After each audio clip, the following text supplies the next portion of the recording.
do want to shift gears a little bit because I want to talk a little bit about the illegal alien issue. You know, I come out strong against illegal aliens. Now, is that racist? Is that hating? No, I don't think so. I have a disdain for people who break the law. And that's what this illegal alien amnesty issue is all about. And you're a member of the media. You know the deal. Mainstream media at that. If you aren't on board with Obama's agenda, what happens? Okay, you know what happens. All right, and I'm sure that you can agree mainstream media has been in the back pocket of the Obama administration for a while, if not since Obama came to office. That's a known fact, okay? So again, I mean, if you aren't part of the status quo, if you aren't part of the crowd, if you aren't the sheep, if you will, then you're ostracized, you're demonized, and stuff like this.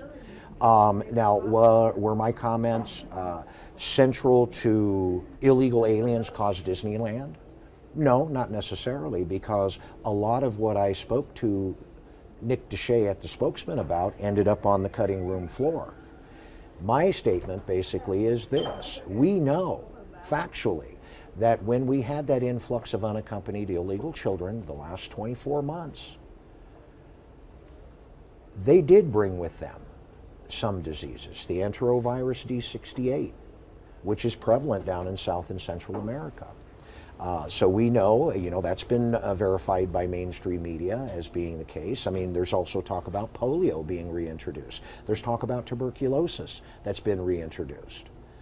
Now, what I find really interesting is, the Obama administration, the Stuckert administration, all profess to be transparent administrations. Now, what happened to those kids? Where did they go? Have they now been assimilated in public schools elsewhere? So, even though I am being demonized to an extent for some of the comments that I made, there is some facts to back that stuff up. Now, granted, in the editorial column today, I did acknowledge posting on the original Facebook post. I acknowledged to Gary Crooks in an email yesterday, and that's an interesting thing too that I'd like to comment on, about being given an opportunity to at least opine or defend myself, if you will.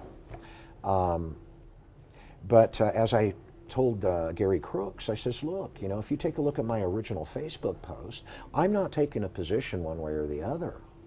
I'm throwing that out there to incite a discussion, and that's exactly what happened, But at the same token, the Spokesman Review. One day in the newspaper, they're going to print an article about, oh gosh, there's global warming.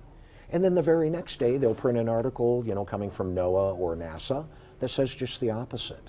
So, hence my comment, until the science is settled. Now, in the case of the illegal immigration connection to vaccinations and the onset of the diseases that we see in the United States now, well, how about Lyndon, Washington? A month ago, wasn't there an article in the newspaper about some coyotes that just got convicted of bringing illegal immigrants into the country that were from Pakistan, East India, etc.?